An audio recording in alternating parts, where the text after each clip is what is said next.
അപ്പൊ അടുത്ത ആഴ്ചയാണ് പാലാച്ച്. നേരത്തെ അങ്ങ് എത്തണം. നേരത്തെ എത്താൻ ഞാനല്ലോ പാലും മേടിച്ചോണ്ട് വരുന്നത്. ഒരു വിറ്റങ്ങ് കാച്ചി. അല്ല അങ്ങളുടെ മക്കൾ എന്ത് ചെയ്യും? ഇളയവ പുറത്തു പോയേക്കുന്നു. ആ അതാണ്ട് എത്തിയല്ലോ. ആ ഇവനെ രണ്ടു മൂന്ന് എടുത്ത് വെച്ച് കണ്ടിട്ടുണ്ട്. മുള്ളവരെ ബിവറേജിലാണോ? അല്ല. അപ്പൊ കുണ്ടറ ഷാപ്പിലായിരിക്കും. അയ്യോ അല്ല. ഇവിടെ ഒന്നും അല്ലെങ്കിൽ ഞാനായിരിക്കില്ല, കാരണം ഞാൻ അങ്ങനെ അനാവശ്യമായിട്ട് പുറത്തു പോറില്ല. ഓ ഇപ്പൊ എന്ത് ചെയ്യുന്നു? അങ്ങനെയൊക്കെ ചോദിച്ചാ ഇപ്പൊ തട്ടുകൊടുക്കുന്നു, കുറച്ച് കഴിയുമ്പോ അഴിച്ചിടും. കറന്റ്ലി ഇപ്പൊ ഇതൊക്കെ തന്നെ ചെയ്യുന്നു. അച്ഛാ രണ്ടുപേര് സംസാരിക്കുന്നതിന് ഇടയിൽ കയറി സംസാരിക്കാം. ഓ പറച്ചിലേട്ടാ തോന്നിയോ? സ്റ്റാർ സിംഗർ പാടി സമ്മാനം മേടിച്ച ഫ്ലാറ്റിലാണ് ഞാൻ ഇരിക്കുന്നത്. അല്ല മൂത്ത മോൻ എന്ത് ചെയ്യും? മൂത്ത മോൻ എന്ത് പണയുന്നില്ലേ?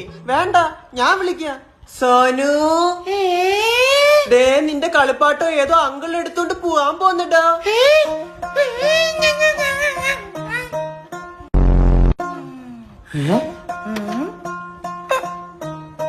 എന്റെ കളിപ്പാത്തം താതാ. ഇതെന്താ ഇങ്ങനെ? അത് ഇളയവനുണ്ടാവും വൈകിയപ്പം കുറച്ച് അധിക സ്നേഹവും വാത്സല്യം എല്ലാം കൂടി ഇങ്ങോട്ട് കൊടുത്തു. ഇവൻ ജോലിക്കൊന്നും പോകുന്നില്ലേ? ചെറിയ വഴി വലിയ സംസാരിച്ചോ.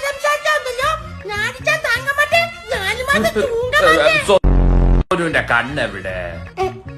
സോനുവിന്റെ മൂക്കെവിടെ? സോനുവിന്റെ ചെപ്പ എവിടെന്ന് വെച്ചൊരു ഒറ്റ അടിയാൻ കൊടുക്കാവോ?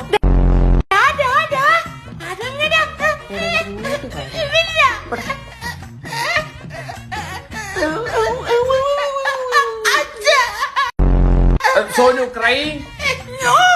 Sonu good boy or bad boy? Good boy. ആ എന്നാ ഇലക്ട്രിക് വണ്ടി ചാർജ് എടുത്തോണ്ട് പോ.